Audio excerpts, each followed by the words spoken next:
Idan mijinki zai ƙara aure to ɗayan abubuwa guda biyu ne zai faru da ke. Ko dai ki tsaya ki saurari bidiyon nan ko kuma ki nadama daga baya. Domin akwai matar da ta kira ta faɗa min matsalolin da suke faruwa tsakaninta da mijinta sakamakon zai ƙara aure. Da na faɗa mata waɗannan abubuwa guda biyu wallahi kuka ta yi ta ce min ina ma da a ce ta samu irin waɗannan shawarwari kafin lokacin ƙara auren nan ya zo shi. Ta ce wallahi da bata shiga irin halin da take ciki yanzu ba. To ke ma idan kina so kada lokaci ya ƙure miki to ki tsaya ki saurari wannan kafin mijinki ya tashi ƙara aure. Ababen su ne kamar haka. Na farko ko da ki ƙara daraja da mutunci da girma a idon mijinki ko kuma darajanki da mutuncinki da girmanki ya zube a idon mijinki ba ma a idon mijinki kadai ba har a wurin abokiyar zamanki da za ta shigo gidan. Idan mijinki zai ƙara aure tabbas akwai natural kishi da zai dame ki ba za ki ji daɗi ba kuma ba za ki so hakan ba, kuma shi ma mijinki a wannan lokaci zai expecting ɗin reaction ɗinki dangane da auren da zai ƙara. Zai yi tunanin za ki tayar masa da zaune tsaye, amma idan kika nitsu kika ɗauka cewa wannan kaddara ce da Allah madaukakin sarki ya kaddaro kuma halal ne ga shi wannan namiji ya kara mata, saboda haka kika nutsu kika kwantar da hankalinki kika danna kishinki a cikin ranki, baki tayar masa da hankali ba baki tayar masa da zaune tsaye ba, wallahi a wannan lokaci duk yanda yake son waccar mata da zai auro wallahi tallahi sai ya ji cewa sanki ya karu a cikin ransa, sai ya ji cewa darajanki da mutuncinki ya karu a idonsa.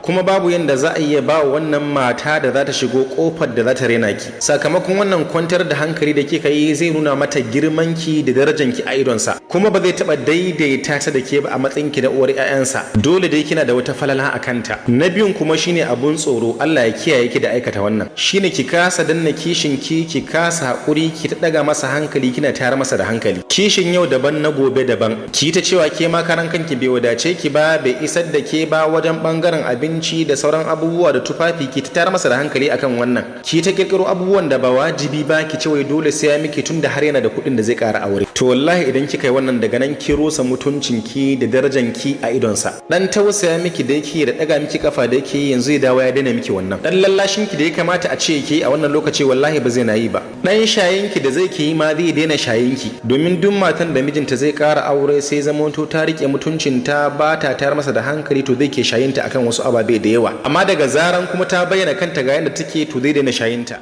Zai zamanto na farko dai ba zai fasa yin wannan auren ba, na biyu kuma darajanki da mutuncinki zai zube, sa'annan na uku duk abin da kike gadaran cewa zaki nema ya miki to wallahi da wuya ya miki. To kin ga an yi uku babu kenan. Allah ne kadai ya san adadin matan da sanadiyan ƙara auren mazajen su suka fita aka sake su, wasu kuma ba a sake su ba amma sun rasa mutuncin su da darajar su a gidan auren su. Wata ita ce kamata ta zamanto uwar gida amma saboda tsiyar da ta yi sai zamanto amaryar ita ce yanzu kaman uwar gida, kuma haka dole ta yi hakuri ta zauna. Kiraye da nake samu auren mata akan wannan issue din yana da yawa, saboda haka ganan shawari a dunkule in ku rike muku amfani in kun ba ku rike ba to za ku yi nadama.